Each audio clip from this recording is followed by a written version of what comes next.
దొంగలు పడి మా ట్రాన్స్ఫార్మర్ని ధ్వంసం చేశారు. ఇట్లని ఇప్పటికీ ఇది మూడోసారి అయింది ఈ ట్రాన్స్ఫార్మర్. దొంగలు ఏం చేస్తున్నారంటే ట్రాన్స్ఫార్మర్ను కింద ఎత్తేసి ఇందులో ఉన్న ఆయిల్ని మళ్ళీ కాయల్ని దొంగతనం చేస్తున్నారు. వాళ్ళ టార్గెట్ మొత్తం ఏంటంటే ఆయిల్ మీదనే ఉంది, కాయల మీద ఉంది.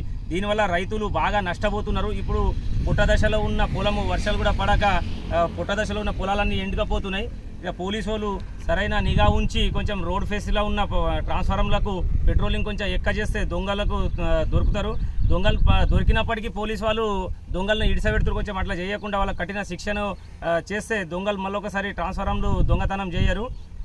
కొంచెం దృష్టిలో ఉంచుకొని లైన్మెన్ కానీ ఏడీ మేడం తొందరగా మాకు ట్రాన్స్ఫార్మర్ ఇప్పించాల్సిందిగా కోరుతున్నాం.